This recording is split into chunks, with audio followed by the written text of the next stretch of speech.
Many years ago, in the ancient city of Benin Kingdom, there lived a man whose name was Chief Edewe. He was very successful, a respected chief, a businessman, and a politician. He owned cars, houses, lands, and had more money than most of the people in his state. But there was one thing he did not have, which was a child. He and his wife, Madame Itonha, had been married for over 20 years, yet no children. They had gone from one pastor to the other, one native doctor to the other, and even different hospitals. Yet nothing changed for them. Every single month, Madame Itoha would cry in her room, lying on the floor, praying and begging God for just one child. Sometimes she would even ask God to give her half child, even if the child was a cripple. She did not mind. Then one day, the miracle happened. She found out that she was pregnant. Everyone in their house was so happy. Madame Itoha was the happiest woman alive. Even Chief Edewe was also very happy. And 9 months later, and they gave birth to a bouncing baby boy who they named Osaze, meaning God has chosen. Osaze was treated like prince from the moment he was born. But no one knew that this child, this gift from God, would one day bring his parents the kind of pain that they never expected. Osaze grew up in so much luxury. I mean, there was money. From when he could crawl, he already had 4 housemaids at his beck and call. They were always watching him. As a matter of fact, if he sneezed, someone would even bring a heater. If he cried, 3 people would rush to help him. If he spilled water, 5 maids would run to clean it while his mother cuddled him.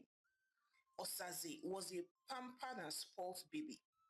Madame Itoha would always proudly say, this boy is my only child though. He did not come here to work or to suffer. He came here to enjoy life. So he must never suffer. Oh. Madame Itoha would say. Madame Itoha personally cooked his food by herself. Of course, she bought him new clothes every single weekend. And she would slap any maid that even dared look at her son the wrong way. If Osaze threw a tantrum, she would kneel beside him and beg him, oh, please, my child, what is wrong? She never wanted to see her son sad. She even stopped her own husband, Chief Edewe, from scolding him or trying to correct him. She would reply and say, please, oh, I beg, let me enjoy my child in peace. I waited for 20 years to have this boy. So please, leave this boy alone. Madame Itoha would say proudly. So Osaze grew up with no discipline. Nobody corrected him. Not his father, not the maids, for fear of his mother, Madame Itoha. Osaze did not know how to sweep. He did not even know how to boil water. He could not even carry his school bag. Everything was done for him. And to make matter worse, Osaze did not respect any single person. By primary 4, Osaze had already been suspended 3 times. And for what? Once he had slapped his teacher, the other time he had hit a classmate with a stone, and the other time he had spat on the school security man because he did not open the gate fast enough. Osaze was growing into a spoiled brat. But every time something happened, his mother would rush to the school in her expensive lace, her gold jewelry. She would be shaking and vibrating. You people should stop disturbing my son, oh? Eh? You people should stop disturbing my son. My son is not mad. He will not slap his teacher unless he was provoked. Neither would he hit a classmate with a stone unless he was provoked. My son is not a problem, oh. My son is not the problem. If you are tired of having my son in your school, just say the word. And to God who made me, by this time in 2 weeks, I will put up a new school. I will erect a new building, a new school. And with the kind of power that my husband has, I will suspend your license and make sure that your school is shut down for good. Madam Itoha would scream angrily at the school authority. So everyone was scared of her. The teachers, because everyone knew that her husband was a powerful man in politics and that she could actually make good her threats. So slowly, everyone just avoided Osazi. The school even stopped punishing him. They just allowed him to misbehave. Anyhow he wanted to misbehave, he should go ahead. And this made Osazi even more stubborn, more rude, and more dangerous. Even his own father at some point gave up. Chief Edewe one day tried to talk to his wife and said, "My dear, this is not how to raise a child. I know, yes, we waited for 20 years for this boy. But the way you are handling this boy will end up being a thorn in your flesh. Oh. This boy will cause you more harm than good. Oh. Our son is becoming a demon in our very eyes. He insults his elders, breaks things, he has no manners. I cannot even believe that he's my child. This is not how to raise a child. Oh. Chief Edewe would say to his wife, looking worried. But Madam Itoha would simply hiss and say, "Oh, so after all the prayers and fasting that I did before I finally got this boy, you think I would allow anyone hurt him or speak to him anyhow? Oh no, I wouldn't allow that. And please, there's nothing wrong with my son. Just let him enjoy, eh? People are just jealous because he came from a wealthy home. Is it the teachers or the mates? Everybody is jealous of him. They wish that they were in his position. So please, don't even come up with that. My son is a good boy. Good boy. Perfect boy." Madam Itoha would reply. And at this point, Chief Edewe gave up. And so, when Osaze got into secondary school, things got worse. By JSS3, he had joined a secret cult and had started smoking weed, threatening teachers, and even bringing girls into the hostel. And even slapped a teacher again. And this time, the teacher resigned. And whenever Osaze was in trouble, he would scream and say, "Do you know who my father is? Eh? Do you know who my father is?" Osaze would scream out proudly, and everyone would just keep quiet and be watching him. So year after year, people kept on complaining, but Madam Itoham would come with money, gifts, or threats to cover it up. She was always moving him from one school to the other. In the city of Benin alone, she had moved him to about 4 different schools. She had even moved him to Lagos and to Abuja, yet nothing worked. And finally, in SS2, Osaze dropped out. And school is not for me. I want to start a business. I want to start a tech business, Osaze said. But yet, he did not do any business. So, okay, take a course in tech. He did not do anything. Instead, he just started living off his parents' money lavishly. And by the time Osaze turned 22, everyone in Benin knew him as the rich bad boy. He was tall, handsome, and always wore gold chains, sweet smelling perfume, all of that. And all the girls hailed him, calling him Osaze the hot shot. But behind all that look, Osaze was very wicked. He had a very terrible heart. He would harass girls and secretly record them naked. He would slap police officers. He was unstoppable. No one could stop him. He was causing commotion everywhere he went. And whenever he got into trouble, Madam Itoha would quickly go and bail him out. She paid the police, she bribed lawyers, bribed judges, silenced bloggers. She did anything just to protect her precious son. And as she continued doing these things, Osaze felt untouchable. He thought that nothing could ever go wrong for him. But one night, everything changed. Osaze had just finished drinking at a club in GRA. And as he drove home in his white Benz, he saw a young girl, walking in the rain and selling her bananas, minding her business. This girl was poor, but very beautiful. And as soon as Osaze saw her, he slowed down his car and called out to her saying, "Hey, you, come here," Osaze said. But the girl ignored him. And then he got angry, came down and screamed I said, come here. Do you know who is talking to you? Do you know who I am? I'm talking to you and you're ignoring me. Something wrong with you. Are you mad? Have you lost your senses? Osaze screamed out angrily. But before she could even scream or say anything, he dragged her away by force and then took her into a lonely place and then forced himself on her. This girl cried, begged, screamed, please, please, please don't do this to me. Please, I beg you. You don't understand. Don't stop. Stop.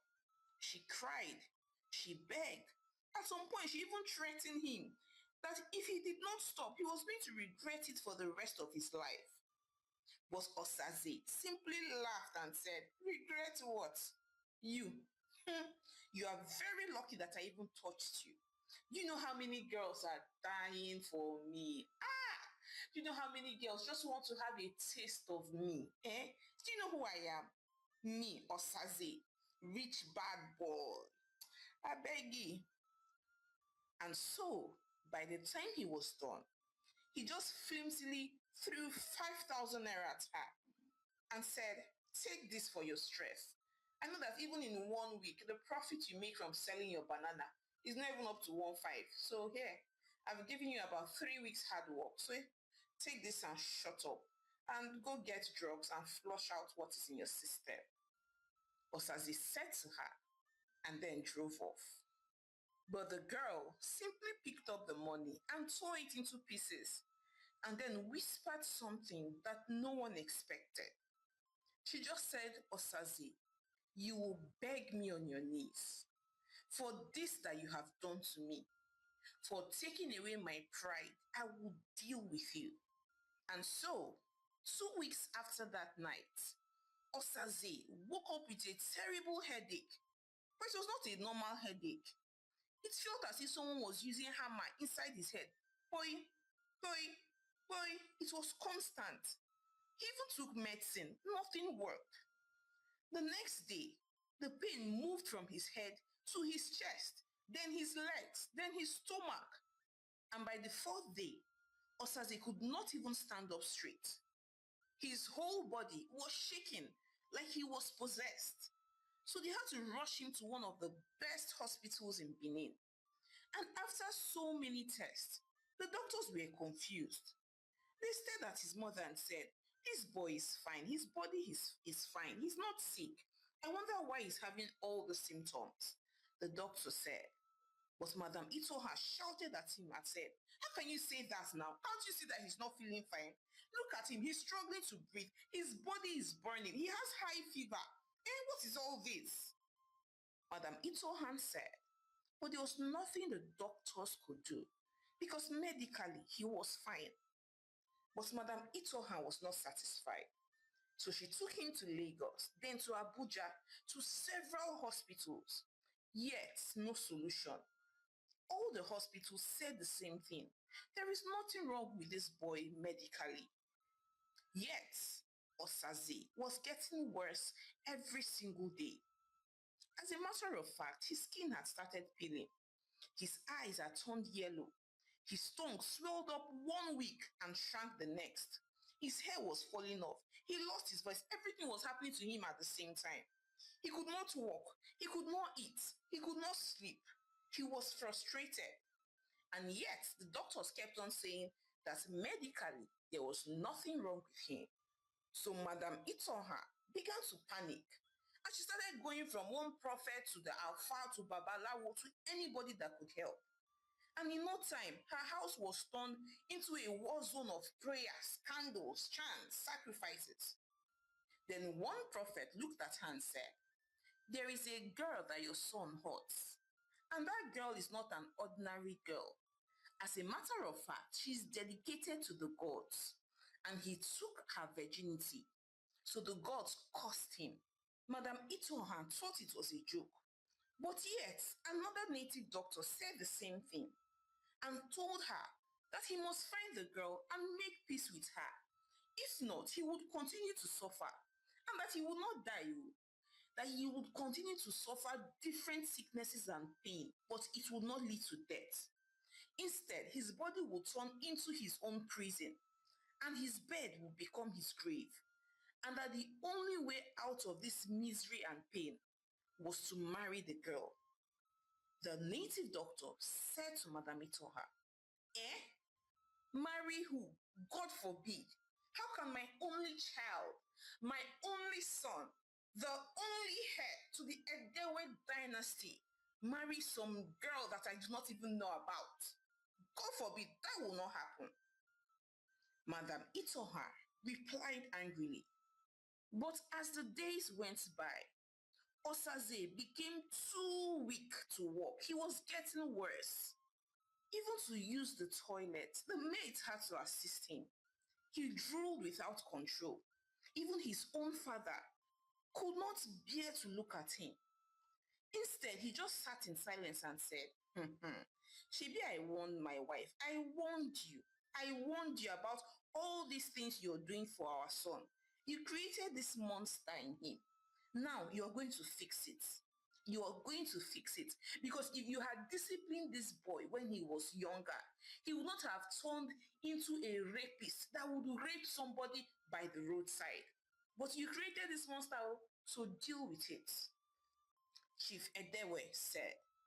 So out of desperation, Madame Itoha started searching for the girl who her son had raped. And after many weeks, they finally found her. Her name was Ivie. She lived near Uselu with her grandmother. Her parents had died a long time ago, and she sold bananas to survive. And that night that Osaze attacked her, she had gone out in the rain just to raise money for her grandmother's medicine. So, when Madame Itoha located where she lived, she drove to her house and she met Ivie there. And then she said to Ivie, Please, we need to talk. Madame Itoha said gently, but Ivie replied and said, I have nothing to say to you. Your son defiled me. Despite all my beg, my pleas, even my threats, he still defiled me. Ivie replied, looking upset. But Madame Itoha continued begging and said, Please, I know what he did was wrong, but please tamper justice with mercy. My son is dying. My son is dying. And everywhere I go, they told me that you placed a curse on him. Please, what can we do to remove this curse? I cannot lose my only child. I waited for 20 years for him. Please. Madame Itoha said. Then Ivie stared at her and said, Well, he must marry me. Not because I need him as a husband, but as a lesson to him. And you see, until the gods are satisfied, he will serve me all the rest of his life. He would marry me and become my slave and do as I tell him to do. Ivie said. But when Madame Itoha went back home and told Chief Edewe everything, Chief Edewe refused though. Eh? My son cannot marry a girl from the street now, Chief Edewe said. But by the next morning, Osaze had become fully paralyzed and could not move at all. So without wasting time, they quickly rushed to marry her. They paid her bride price, although it was not a wedding, no music, no dancing, no photos, just a quiet ceremony. Then they carried Osaze in a wheelchair to live with Ivie in her small house. And that became the beginning of his second life. Osaze was so sad. He could not believe that him, a whole Osaze, rich bad boy, could leave his mansion and be living in a simple looking house. But the funny thing was that just after spending a few hours in Ivie's house, he became well. All the traces of his sickness disappeared. And throughout that night, he lay down beside his new wife. He was shocked. He could not sleep. He was scared. He just stayed awake. He was scared that if he shut his eyes, something bad would happen to him. He was just thinking out loud, Osaze, so this is what you have become. God forbid.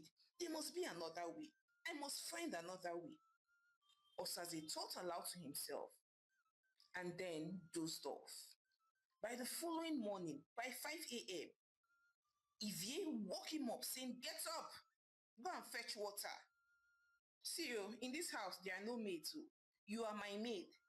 After all, if you can carry girls at the club, you can do shayo, dorime, then you are hale and hearty. So get up, go and fetch water for me, and clean the whole house." Ivie said to Osaze. Osaze was so scared and did not want to die, so he did as he was told. Osaze became humble. He did all the domestic chores in the house, from fetching water to cooking soup to sweeping to washing plates to even washing her wrappers. And as if that was not enough, Ivie even made him start selling bananas with a tray on his head so that he could understand how she suffered. So Osaze would hawk banana on the road, screaming, "Buy your banana, sweet, sweet banana." Everyone was shocked and laughed at him. Uh-uh, is that not Osaze, the hot, rich, Benin finest boy? Uh-uh, the one that likes driving white Benz everywhere. Eh? Is now hawking banana on the road. They would say and mock and laugh at him. Osaze was so ashamed of himself. Weeks passed and he continued in his misery. He was always sad. He had even begun to beg Ivie, saying, "Ivie, please, now I'm sorry. Please forgive me. I didn't know. I thought nothing would happen to me. I'm sorry for how I forced myself on you. Please forgive me. I promise if you forgive me, if you give me this last chance, I will change. I will never hurt anybody again." Osaze said, pleading with Ivie. But Ivie did not answer. She was bent on breaking him, just like he broke her that night in the rain. Osaze, who used to be the boy that every girl wanted, now was the man that nobody recognized. He had lost a lot of weight, was not looking handsome again. And the worst part of it was that Ivie was dealing with him. She was giving him a new punishment every single day. If Osaze was not washing a large basin full of wrappers, then he was cooking or sweeping. There was no peace for Osaze in Ivie's house. There was no safe place for him. As a matter of fact, he was always sad. He was always crying. He wished that he could turn back the hands of time. He wished that his mother had raised him well, had instilled discipline in him. Now he was suffering the consequences of his poor upbringing. Then one day, his mother, Madame Itoha, came to Ivie's house unannounced. Immediately she walked into the compound and saw her son washing clothes. She broke down in tears. "My God, oh, my only child, see what they have reduced you to. What have they done to you?" Madame Itoha wept. But Osaze was so ashamed that he could not even raise his head. He just simply whispered and said, "Mama, please go home. This is my life now. Do not make things worse for me." Then Madame Itoha turned to Ivie and fell to her knees, begging and crying, saying, "Please, Ivie, I know that what my son did to you is terrible, but he's my only child. Please forgive him. I know that he has learned his lesson by now. I know that he would never assault a lady. He will never rape a lady. He will never disrespect people anymore. Please forgive him and release him. Please." Madame Itoha said, pleading and crying. But Ivie simply stared at her in the eye and said, "Oh, he has not learnt anything, no. Just how many weeks? Oh, you want him to return to the world and continue destroying lives? No. Shibi, you don't know how to train a child. No problem. I will help you and train him. By the time I'm done with him, your son will become the perfect gentleman. I would help him become a better man. This one that you raised, you protected him, paid for his evil and all that. And with that, your son has destroyed so many lives. No, his life is not yet destroyed now. I'm just trying to train him. By the time I'm done, I'll let you know. But for now, he's going nowhere." Ivie replied angrily, and Madame Itoha could not even say a word. She knew that everything Ivie said was true. Then she stared at her and then said, Eh, but can at least you people should move into one of our mansions, eh? My son does not deserve to live in this kind of place and run around like a maid. We have more than 15 maids in our house. I can give you two, eh? To help you do all these things that you're making my son do. My son is not used to this kind of life. You are killing my son. You are punishing him, please. Madam Itoha pleaded with her sadly. But at this point, Ivie screamed out at her and said, "You had better leave my house now and never come back. If not, I will make you join him." Ivie replied, and Madame Itoha had no choice than to go back home. And that was the last time that she ever came to Ivie's house. And years passed, and things did not change for Osaze. Ivie kept him in bondage, continued to use him as her houseboy. And by this time, Osaze had become so broken. He had become a shadow of himself. He no longer spoke unless he was spoken to. He was now a typical housemaid. He just cooked, washed, and did everything that Ivie instructed him to do. He was sad and broken. And rumor has it that till date, Osaze is still trapped with Ivie and still living with Ivie till date and serving her as a house help. Hi, besties! It's your favorite storyteller, Omalicha. Thank you so much for watching my story to the end. So I'd like to hear your thoughts on this one. What do you think of Osaze? Do you think that it was his fault that he grew up to be a spoiled brat? Or that of his mother? Or that of his father, who just looked aside and allowed his wife train his son anyhow she pleased? And do you think that Osaze deserved to be punished the way he did, to suffer the way he did for so many years? Or do you think that Ivie should have had mercy on him and released him rather than keeping him trapped? Please share your thoughts with me in the comment section. And please, if you love Omalicha, your favorite storyteller, then please click that join button now and become a part of us. Like, not just a subscriber, but become a member. Come and see the fun side of Omalicha. Come and know me one on one.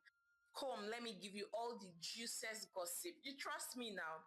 And it comes with a lot of perks. You have exclusive videos, you have exclusive access to me, and a whole lot of other things for just a token.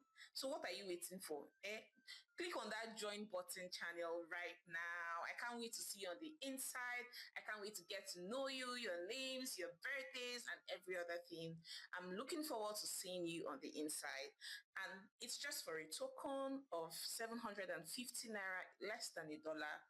Please show me love, and I would so much appreciate that. And if you've not subscribed to my channel, what are you waiting for? Please support your homegirl, Omalicha, by subscribing to my channel, liking my videos, and sharing with your loved ones. So now, till I come your way again with more interesting stories, bye! Many years ago, in the beautiful town of Ikpetu, there lived a young girl whose name was Ezinne Adewale. She was just 9 years old when her mother, Chioma, died, and everything changed after that. Her father, Chief Adewale, was a wealthy businessman who loved his only child so much. But barely 6 months after the burial of her mother, he brought in a new woman, Iyabo, who claimed to be a widow, with her daughter Aderonke. Chief Adewale felt that she was going to be a good mother to his daughter, and that her own daughter Aderonke would also become a good sister to his daughter Ezinne. He did all of this because he did not want his daughter to be lonely, because he was a busy man and traveled often.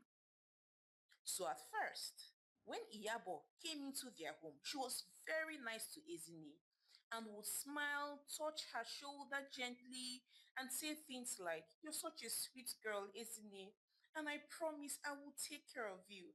You will not even feel that your mother is dead." Iyabo would say, pretending to be nice. But after a while, she began to change. Her true color began to come out.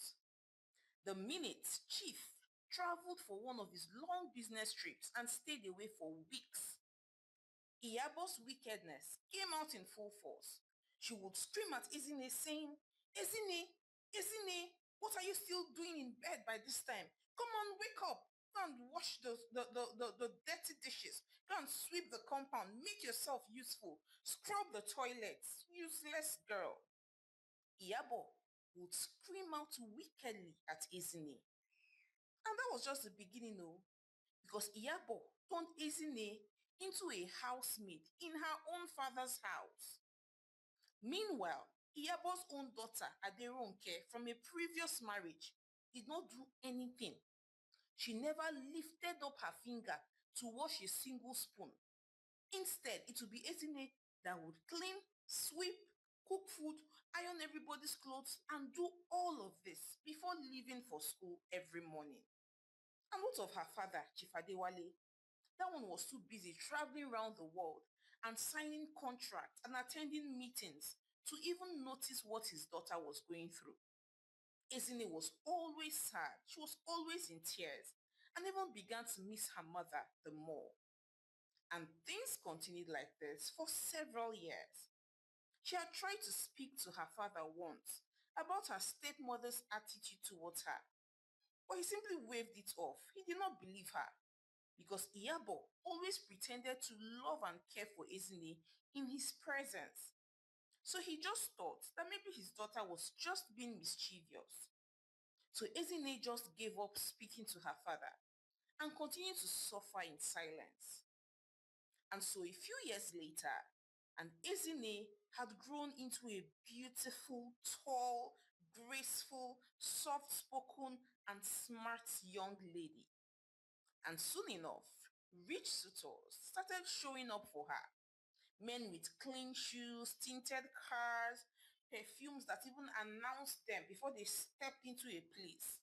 Clean men, Odogu Parara, men with pounds and dollars, were the kind of men coming for her. But these men never lasted because every single time a serious man came to ask for Ezine's hand in marriage, her stepmother, Iyabo, would call them aside and poison their minds against Ezine and destroy the relationship. She would call the men and say, my dear, let me advise you as a mother. I know, yes, what I might be doing might be wrong, but I'm just looking at you as though you are my son.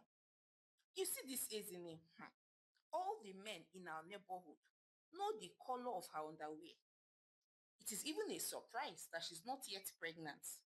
Anyway, I'm not surprised because I'm sure she's busy aborting her children one after the other.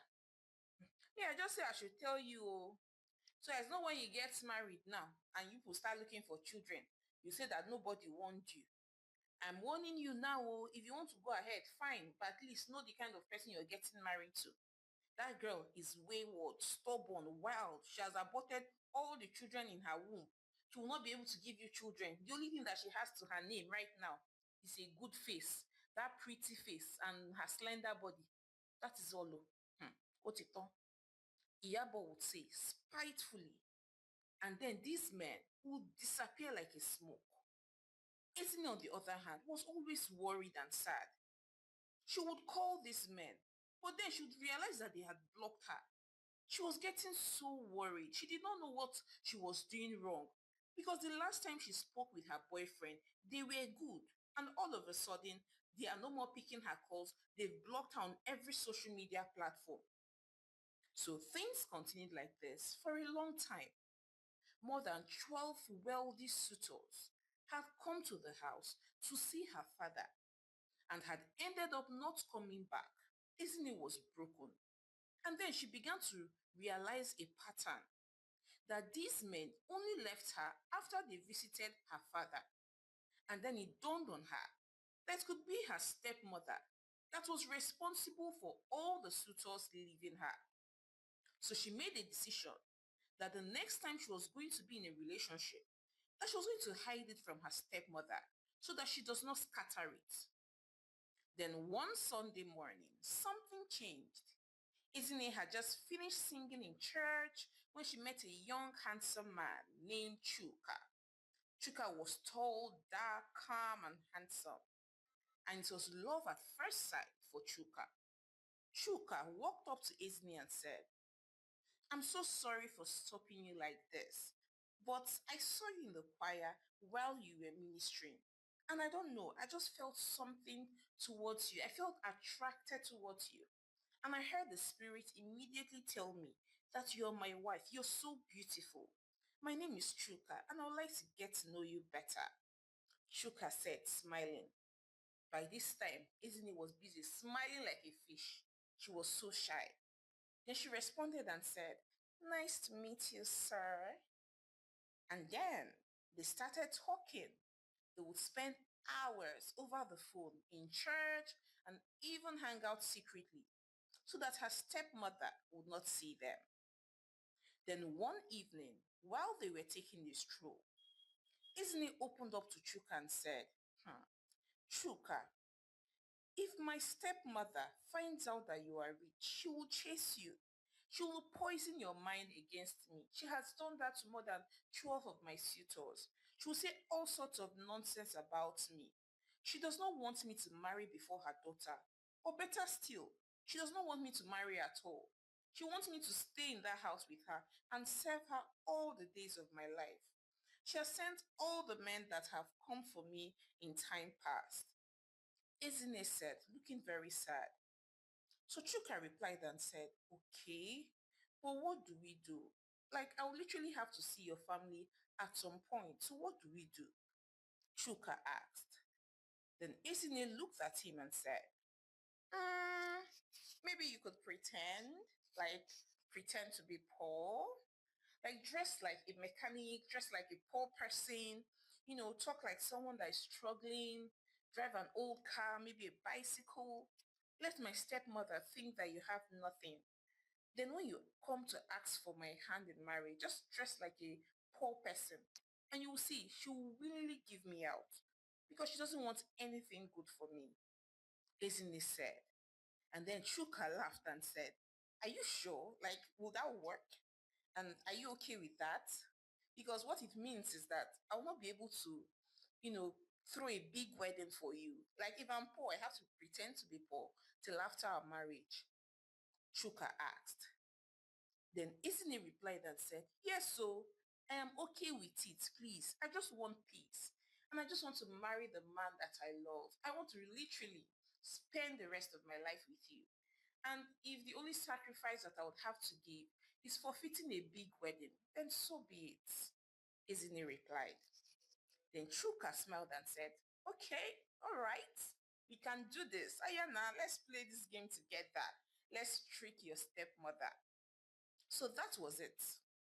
So the first day that Chuka came to Izini's house, he wore a faded shirt, rubber slippers, and even carried a nylon bag with bread and granite inside.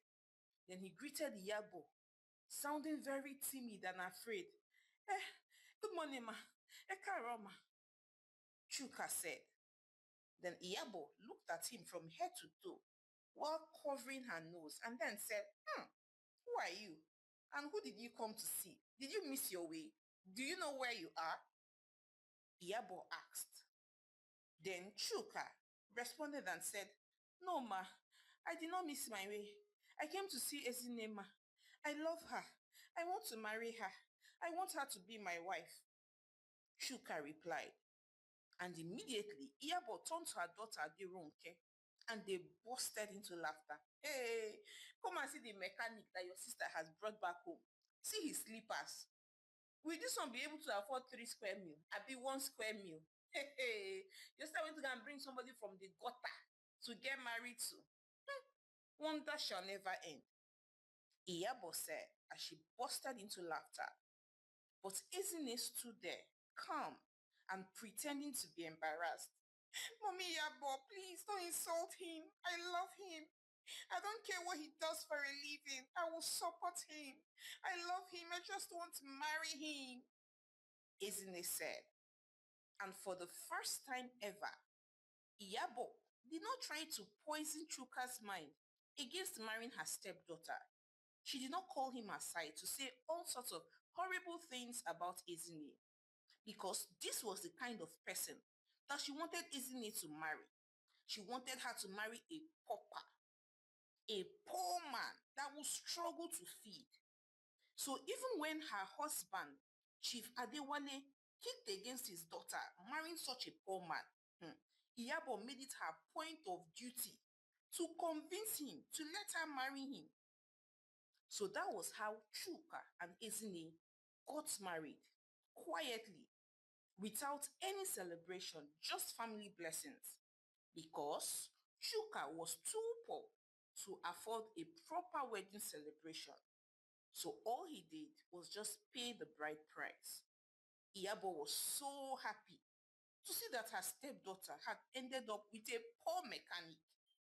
Iyabo and her daughter Aderonke sat down for hours, gossiping and laughing about the kind of man that Isni had married and how she had ruined her life by getting married to a poor man. Meanwhile, the day after the wedding, Shuka took Ezine to his house, a beautiful mansion. And as soon as Ezine stepped down from the car and saw the house, she froze. Where are we? Ezine asked, looking shocked. Then Chuka smiled and said, It's our home, your home, baby. It's ours. Chuka replied proudly. Ezine could not believe it. She screamed and ran and hugged him tightly. Wow! So you mean this is your house? As in, this is your house? What? And this is mine as well. Like, I'm the madam of this house. Achalugo. Hey, hey. I'm telling you, if my stepmother sees this one, my dear, she will just faint. In short, she will be in a state of coma for 3 weeks. Ezine replied excitedly. And just like that, her and her husband began to live happily ever after. Chuka was the perfect husband, and he loved and pampered her silly. He gave her money, gifts, and spent quality time with her, telling her all those sweet, sweet nonsense that young women love to hear. But a few weeks later, and Iyabo found out what Ezine and her husband did, how they tricked her and deceived her into believing that Chuka was very poor. Meanwhile, Chuka was even the richest man that had come to ask for Ezine's hand in marriage. Iyabo nearly ran mad. What? This girl lied to me. Amy. Iyabo. This girl deceived me. Oh, so she pretended as if Chuka was poor so that I will not stop the marriage. I will deal with this girl. I will deal with Ezine. She will not know what hit her. By the time I am done with her, this rat, this small girl played me. Iyabo said, fuming in anger. But it was too late though, because Ezine had finally escaped. She had married the man of her dreams that loved and pampered her silly. And even though Ezine thought that she had escaped her wicked stepmother, she did not know that Iyabo was planning something wicked for her. A plan that would literally haunt her every single night. So Chuka and Ezine continued to live their lives. Chuka continued to love and adore his wife. He would come back home early from work just to help her peel yam in the kitchen. He would play with her, crack her up all day. As a matter of fact, Ezine had never known this kind of gentleness. They were so happy. They laughed, they danced together, and they even prayed together. And every single night, Ezine would call up into Chuka's arms and thank God for giving her a wonderful man as her husband. Then out of the blues, one Tuesday morning, Ezine received a visitor. It was Iyabo, her stepmother. She arrived at their gates with a basket of oranges and a fake smile plastered all over her face. And immediately she saw Ezine, She looked at her and said, my daughter, I did not come to fight. I just came to ask for your forgiveness. Please, I know that I was hard on you. I just did not want to lose my husband's love to another woman's child. I was scared. But now I know better. That's why I've come to beg for your forgiveness.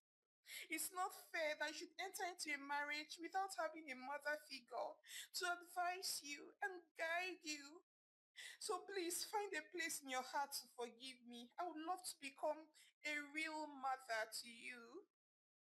Iyabo said sadly, and Ezine stood there. She was not so sure of what to do. She did not know whether Iyabo really meant what she said. But the way Iyabo kept on begging and begging her, so she forgave her and welcomed her to stay for as long as she wished. Iyabo smiled and thanked her.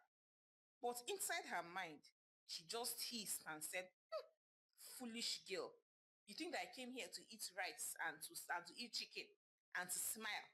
Hmm. You don't know what is about to hit you. Iyabo thought in her heart.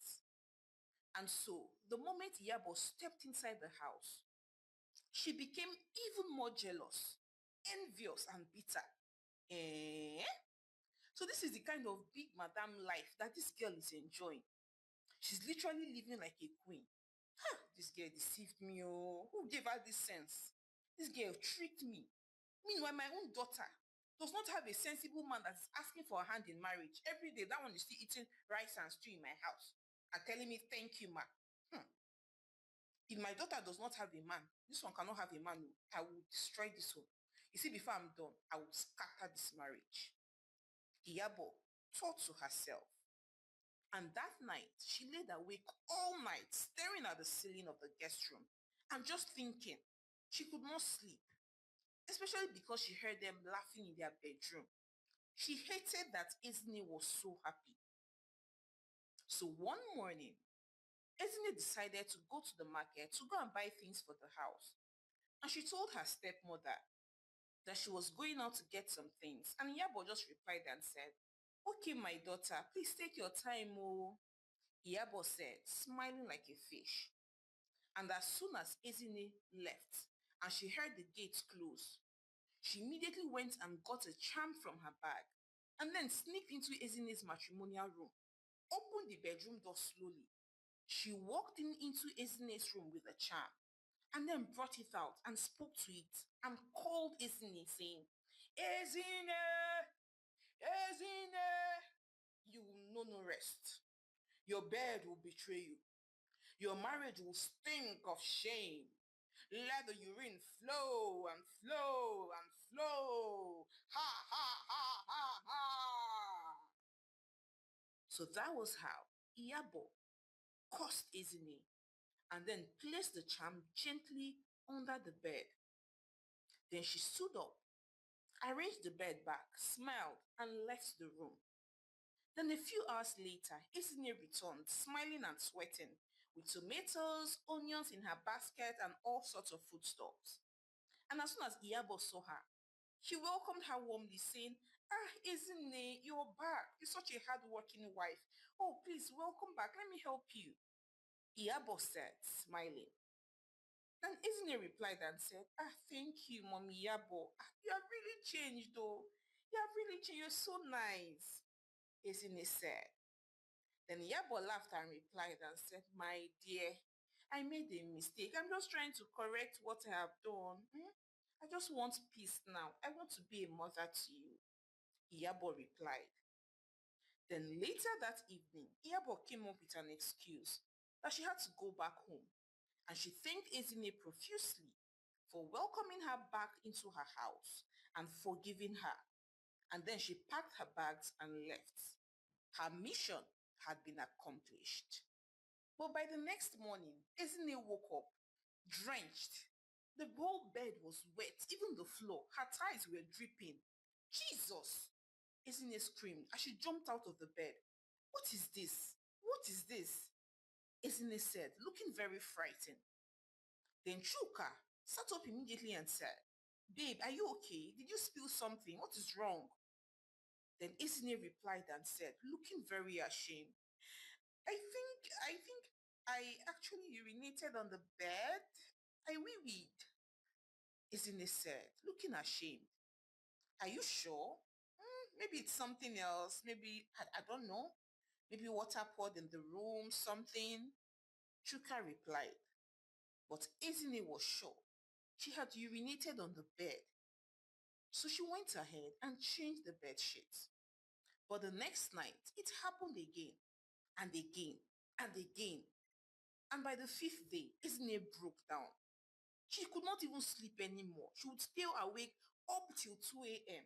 She would even go and urinate in the toilet more than 5 times. She would lie down carefully. Yet, when she wakes up, the whole place will be wet and soaked. Initially, her husband, Chuka, tried to stay calm. He told her, do not worry. Maybe, I don't know, your hormones, something. Just calm down. Maybe you're stressed. Maybe that's the reason for all this. Chuka said, trying to be the supportive husband. But by the third week, he started getting frustrated though. He started sleeping at the edge of the bed for fear that Ezine's wee Ezine's urine would travel all the way from her bum bum and touch him. He even stopped touching her at night. He was getting irritated by her. For crying out loud, how can a grown woman be urinating on her matrimonial bed? Ezine was sad. She cried in the bathroom every day. She even stopped drinking water by 4 p.m. so that she would not urinate at night. She went to the hospital. The doctor ran all sorts of tests. Everything came back normal. Yet, she was still bedwetting. So one evening, Ezine decided to go and visit her stepmother.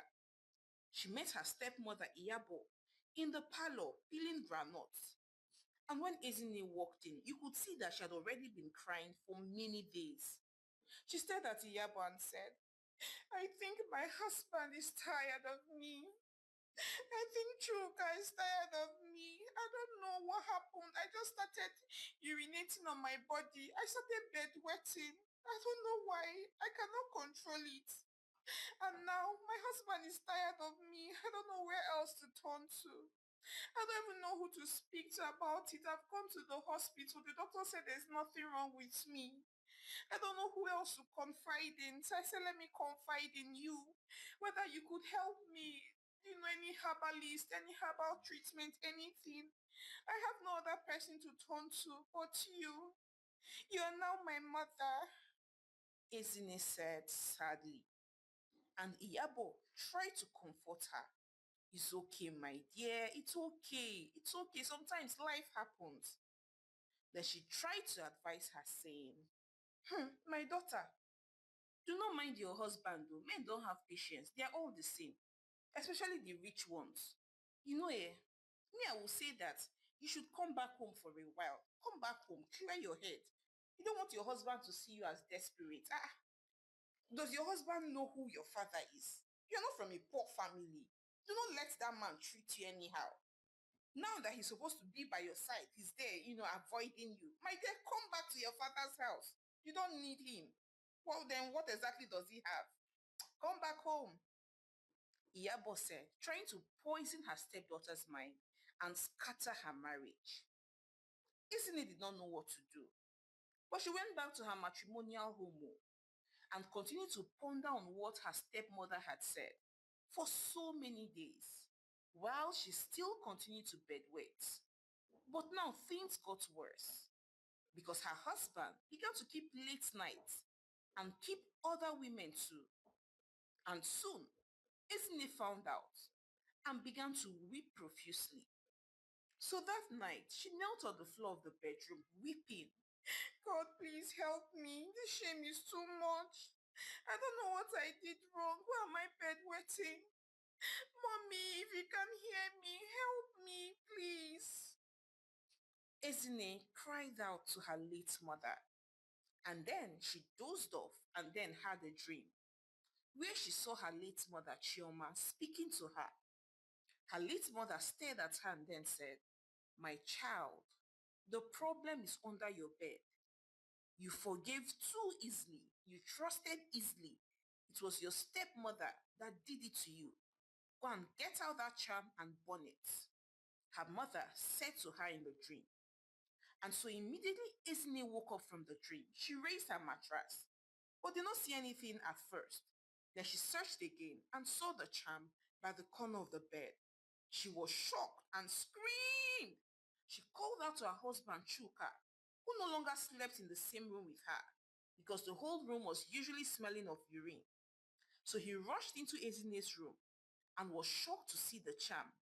Ezine went ahead and narrated the dream to him. And that was how they realized that it had been the stepmother all this while that was behind all her bedwetting for all these months. Ezine broke down in tears. What did I ever do to this woman? What have I ever done to her? Why did she told me that she came to beg for my forgiveness? I didn't know she came to charm me to scatter my marriage. Ezine said, crying.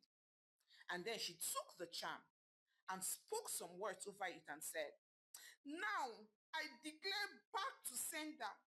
Let my stepmother and stepsister begin to urinate on themselves day and night. And then Isne went ahead and burnt the charm. And for the first time in a long while, that night Isne slept dry and woke up dry.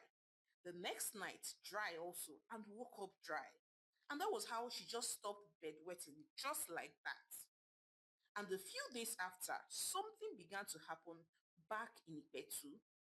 Her stepmother, Iyabo, woke up and screamed, "Hey!" Her wrappers were soaked. She changed it, and 2 hours later, they were soaked again. She was bedwetting every single time. In the morning, oh, in the afternoon, oh, in the night, oh. As a matter of fact, one day, while she was at a party, dancing, she did not know when she urinated on herself, and people pointed and began to laugh at her. See this woman, oh, this old woman is urinating on herself. Wonder shall never end. Iyabo was so ashamed of herself. And soon her daughter, Aderonke, joined though. That one too started experiencing the same thing. But her own was worse. Her bladder was literally leaking. She could not even hold urine for up to 5 seconds. But by this time, Aderonke already had a rich suitor who really liked her and had come to visit her one day at home, just like every other time. And while they were talking, Aderonke peed on herself. And that was how the guy broke up with her. He could not marry an adult that was weaving non-stop, morning, afternoon, and night, uncontrollably. Aderonke and her mother began to weary non-stop.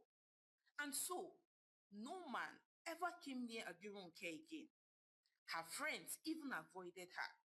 And she became a laughing stock amongst everybody. And just like that, the both of them became isolated, alone, dirty, and mocked. They went to every hospital possible. But there was no cure. They even tried to go into Ezine's house to beg her. But of course, Ezine's husband, Chuka, had already given the gate man strict instructions never to let them into his house. If not, he was going to fire him. Meanwhile, Chuka apologized to his wife Ezine for cheating on her during her downtime, and she forgave him. And so Ezine and Chuka's love continued to grow stronger, and they lived happily ever after, and even went ahead and had two beautiful children. But Iyabo and Ronke, on the other hand, continued to urinate non-stop. And soon, Chief Adewale, Ezine's father, could not take it any longer, especially after hearing all that she had done to his daughter.